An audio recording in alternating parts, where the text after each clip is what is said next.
Poland's Prime Minister Donald Tusk says an object that crashed into a field in eastern Poland, leaving a 10-metre wide crater, was probably a Russian ballistic missile. Mr. Tusk added that he didn't believe it had been targeting the country.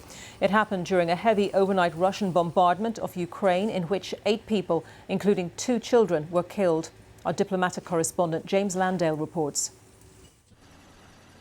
Once again, Russia's war in Ukraine has broken its bounds.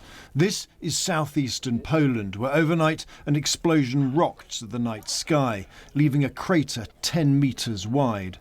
Ukraine said it was the impact of a Russian cruise missile. All this more than 60 miles deep into NATO territory. We were really worried, this woman said, because it's scary, because you don't know what's happening these days. Poland's Prime Minister held an emergency meeting with ministers and generals and consulted NATO allies. He said early signs suggested it was a Russian missile. There was no immediate threat as the missile fell in an uninhabited area. We were ready to shoot it down had it continued its flight. The explosion in Poland came during a massive attack on neighbouring Ukraine. This was Lviv, just over the border. The authorities said Russian missiles damaged 2 apartment buildings, injuring 26 people, prompting a major rescue operation. In the capital, Kiev, Russian drones and missiles sent thousands fleeing for their shelters in an attack that lasted hours. This market was utterly destroyed. The emergency services said a body had been recovered. In one town in Dnipro region, a ballistic missile struck a family home. The authorities said the parents and 3 children were killed. Russia's defense ministry said it had attacked military targets.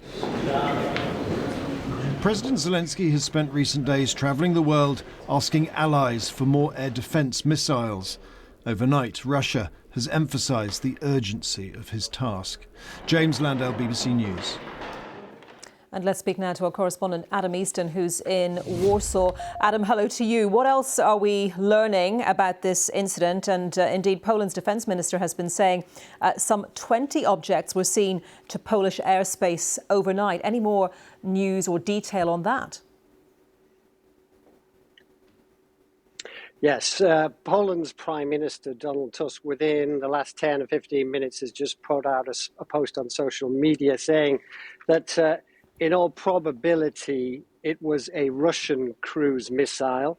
He said it was armed and it fell about 50 kilometers away from the city of Lublin, which is the region's largest city, numbering hundreds of thousands of people. So in this case, fortunately, the missile fell in a rural area about 2 kilometers away from the nearest residential buildings in a field. So there were no casualties, but the outcome of this could have been very different. It's difficult to say whether Mr. Tusk said the missile was armed.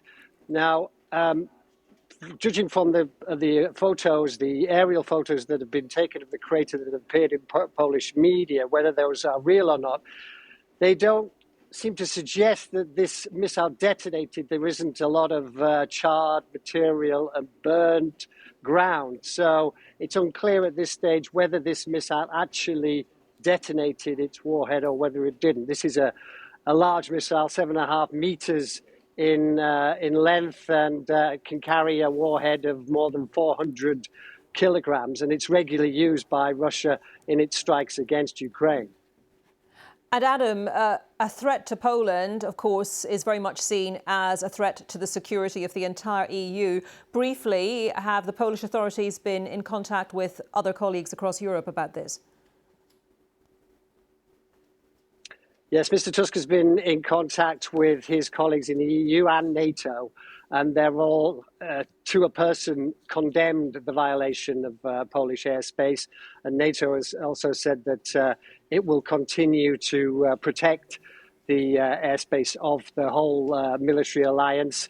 And so this is something that Mr. Tusk actually in his social media post has just thanked those leaders, his colleagues across the continent, for their show of support and solidarity. Okay. And in fact, he said Adam, that the US and Ukraine wanted to get involved in the investigation. Adam, thank you very much. Adam Easton.